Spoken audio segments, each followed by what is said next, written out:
नमस्कार. काव्या जीवाला म्हणत असते, जीवा, तू तुझ्या शरीरावरचा टॅटू नाही झालास, तर तू माझं अस्तित्व जाळून टाकलंस. जीवा, मी तुला कधीच माफ करणार नाही. तू यापुढे फक्त आणि फक्त माझ्यासाठी नंदिनी ताईचा नवराच असशील. मला आता तुझ्याशी बोलावंसं सुद्धा वाटत नाही. जीवा, आजपर्यंत ही काव्या फक्त तुझ्यावरती प्रेम करत होती. स्वतःचं लग्न मोडून तुझा विचार करत होती.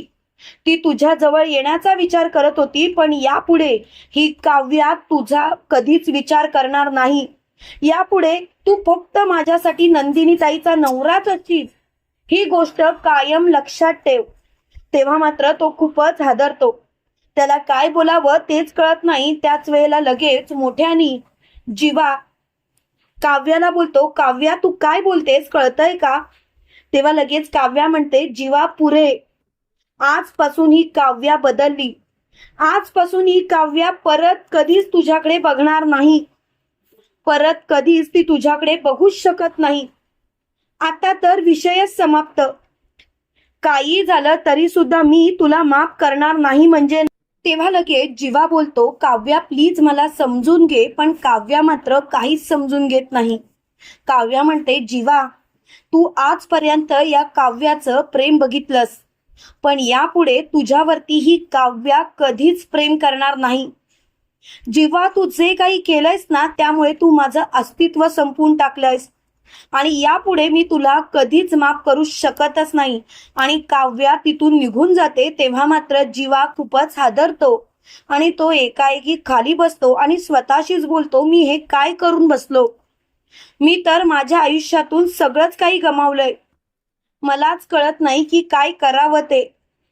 आजपर्यंत जी काव्या फक्त माझ्यासाठी या घरच्यांशी सगळ्यांशी पंगा घेत होती, तीच काव्या आता मला म्हणतीये की आता ती हे लग्न स्वीकारणार, आणि तेही मनापासून. काय करू मी, मलाच कळत नाही. पण मला समजतच नाही. तेवढ्या तिथे नंदिनी आलेली असते. नंदिनी जीवाला बोलते, जीवा, काय झालं, बरे आहात ना तुम्ही? जीवा, बोला ना. त्यावेळेला जीवा बोलतो, काही नाही ग, आणि सारखं सारखं विचारू नकोस मी बरा आहे की नाही ते. खरं सांगायचं तर मला या विषयावरती आता बोलायचंच नाही. खरं सांगू का, आता हा विषय बंद कर म्हणजे कर. तेव्हा मात्र जीवा खूपच हादरलेला असतो. जीवा मोठ्याने बोलतो, पुरे झालं, आता विषय समाप्त कर. खरं सांगायचं तर हा विषयच मला अजिबात जाणून घ्यायचा नाही म्हणजे नाही. तेव्हा मात्र त्याला खूपच राग आलेला असतो. त्याच वेळेला जीवा मोठ्याने बोलतो, पुरे, आता काही झालं तरी सुद्धा मला काहीतरी निर्णय घ्यावाच लागेल. इकडे वटपौर्णिमेच्या दिवशी काव्याने उपवास पकडलेला असतो, तो ती सोडत असते. त्याच वेळेला मानिनी पार्थला बोलते, पार्थ, अरे काव्याला घास भरव ना. तेव्हा मात्र पार्थ काव्याकडे बघतो आणि म्हणतो, काव्या, भरवू का? तेवढ्यात तिथे जीवा आणि नंदिनी सुद्धा आलेली असतात. तेव्हा नंदिनी पार्थला बोलते, पार्थ, अहो असं विचारताय काय, भरवा की, तुमचीच तर बायको आहे. तेव्हा मात्र काव्या पार्थला बोलते, पार्थ, यापुढे मला अशा गोष्टी विचारायच्या नाहीत. पार्थ, एक गोष्ट लक्षात ठेवा, मी तुमची बायको आहे, त्यामुळे तुम्ही माझ्यावरती हक्क गाजवायला शिका. हे ऐकून मात्र जीवाला खूपच मोठा ठसका लागतो. त्यावेळेला नंदिनी जीवाला पाणी देते आणि त्याच्या पाठीवरून हात फिरवत असते. त्यावेळेला जीवा म्हणतो, मी बरा आहे. त्याच वेळेला लगेच पार्थ काव्याला घास भरवत असतो आणि काव्या पार्थच्या हातून घास खाते. तेव्हा मात्र काव्याला खूपच राग आलेला असतो. काव्या स्वतःशीच बोलते, जीवा, यापुढे माझ्यासाठी तुझा काहीही संबंधच राहिला नाही, आणि मुळात तू माझ्यासाठी आता जिवंत असलास काय किंवा नसलास काय तरी सुद्धा मला फरकच पडत नाही. तू जर का माझ्या प्रेमाला जर का असा लाथाडू शकतोस, तर मी तुझ्यावरती प्रेम करूच शकत नाही. जीवा, आता सगळंच संपलंय. काही झालं तरी सुद्धा मी तुला कधीच माफ करणार नाही जीवा. इकडे मात्र नंदिनी काव्याला म्हणत असते, काव्या, मला आज खरंच खूप आनंद झाला. खरं सांगू का, काव्यास तू वटपौर्णिमेची पूजा केलीस, उपवास ठेवलास, मला खरंच खूपच भारी वाटलं. त्यावेळेला लगेच काव्या नंदिनीला बोलते, ताई यापुढे मी असा आकांतांडव करणारच नाही. यापुढे मी सगळं काही शांततेनेच करेन. खरं सांगू का ताई, मला आता या गोष्टी बाबतीत काहीही बोलायचं नाही. सगळं काही संपल्यासारखंच मला वाटतंय. ताई प्लीज जरा विचार कर. त्यावेळेला लगेच नंदिनी बोलते, पुरे आता मला कोणत्याच गोष्टीचा विचारच करायचा नाही. खरं सांगायचं तर आता विषयच संपला. तेव्हा मात्र तिला खूपच राग आलेला असतो.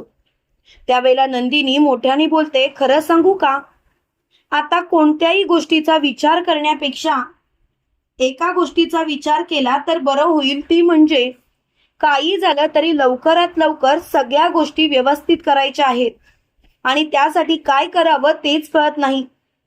तेव्हा लगेच काव्या बोलते, ताई तू अजिबात काळजी करू नकोस, सगळं व्यवस्थित होईल आणि यापुढे तुझ्या आयुष्यात कोणतीही भयानक गोष्ट घडणार नाही याची शाश्वती मी देते. तेव्हा मानिनी बोलते, काव्या तू असं का बोलतेस?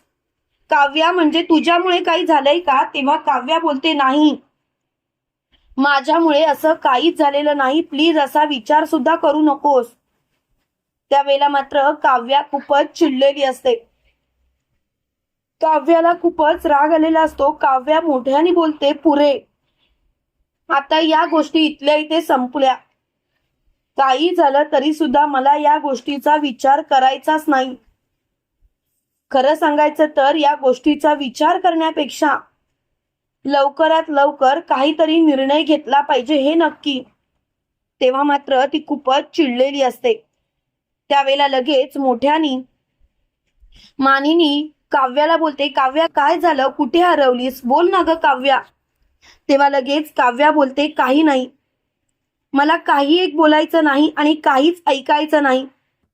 तेव्हा मात्र काव्या हादरते आणि ती तिथून निघून जाते. त्यावेळेला नंदिनी मानिनीला बोलते, आई काव्याला नक्की काय झालंय, काव्या अशी का वागते तेच मला समजत नाही. त्यावेळेला मानिनी बोलते, नंदिनी काळजी करू नकोस, सगळं व्यवस्थित असणार, तुला काळजी करायची गरज नाही नंदिनी. तेव्हा नंदिनी बोलते, असं कसं बोलताय आई, मला तिची काळजी वाटते, ती काहीतरी लपवते असं वाटतंय. तेव्हा लगेच मानिनी बोलते, असं जर का असेल तर तिच्याशी बोलून घे, नंदिनी स्वतःच्या मनाला विचार. तेव्हा नंदिनी बोलते, नाही मला आता कोणत्याच गोष्टीचा विचारच करायचा नाही. तेव्हा मात्र नंदिनीला खूपच मोठा धक्का बसलेला असतो. तुम्हाला काय वाटतं मित्रांनो, खरोखर नंदिनी काव्याचं दुःखी राहण्याचं कारण शोधू शकेल का? कमेंट करून नक्की कळवा आणि असेच मालिकेंचे नवनवीन अपडेट पाहण्यासाठी व्हिडिओला लाईक आणि चॅनलला सबस्क्राईब करायला विसरू नका. थँक्यू.